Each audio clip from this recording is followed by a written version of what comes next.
Hi అండి, అందరికీ నమస్తే.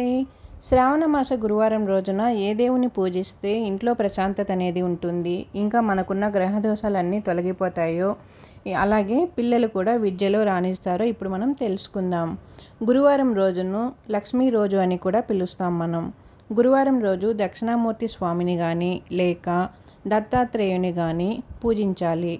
దక్షిణామూర్తి స్వామి పటము కానీ మీ ఇంట్లో ఉన్నట్లయితే శుభ్రపరుచుకొని చందనం బొట్లు పెట్టేసుకొని అలాగే కుంకుమ బొట్టు పెట్టుకొని దక్షిణామూర్తి శ్లోకం చదువుకుంటే చాలా మంచిది.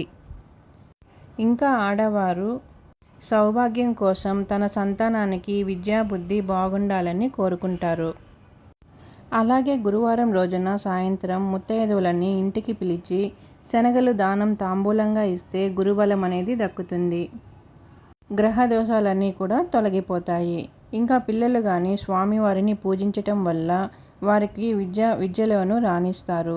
దక్షిణామూర్తి స్తోత్రాన్ని గురువారం రోజు చదివి స్వామివారిని పూజించినట్లయితే మనకి రాబోయే ఆపదల నుంచి కూడా స్వామివారు మనల్ని కాపాడుతాడు అని పురోహితులు చెబుతున్నారు. ఇంకా స్వామివారికి నైవేద్యంగా పెట్టవలసింది శనగలు.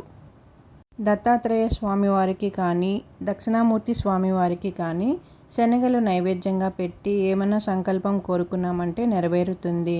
ఆ శనగలను కూడా ముందు రోజు రాత్రి నానబెట్టుకొని తెల్లవారుజామున లేచి ఇల్లంతా శుభ్రపరుచుకొని దేవుడి గదంతా శుభ్రపరుచుకొని తర్వాత శనగలను మాలలాగా కుట్టుకొని స్వామివారికి మాల వేసినట్లయితే కానీ చాలా మంచి జరుగుతుంది. మన సంకల్పం అనేది కూడా నెరవేరుతుంది. ఆ శనగలనే కూడా కొన్ని శనగలను కూడా నైవేద్యంగా సమర్పించుకోవచ్చు. తర్వాత నలుగురికి పంచిపెట్టామంటే ప్రసాదంలాగా నలుగురికి పంచిపెట్టామంటే మంచి జరుగుతుంది. అలాగే దత్తాత్రేయుని శ్లోకాలు కానీ దక్షిణామూర్తి స్వామి శ్లోకం కానీ చదువుకున్నా కూడా చాలా మంచిది. మన భారతీయులకు ఆదివారం కానీ గురువారం కానీ 2 రోజులు కూడా ప్రధానమైనవి. గురువారం రోజున దత్తాత్రేయుని స్వామిని ఇంకా దక్షిణామూర్తి స్వామివారిని పూజిస్తే ఆదివారం రోజున సూర్యభగవాన్ని పూజిస్తాము. ఆ భగవాన్ని కూడా పూజించుకున్నామంటే మన కోరికలన్నీ నెరవేరుతాయి.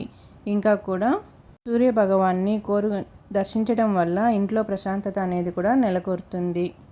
ఈ వీడియో కానీ మీకు నచ్చినట్లయితే నా ఛానల్ సబ్స్క్రైబ్ చేసుకొని లైక్ ఇవ్వండి.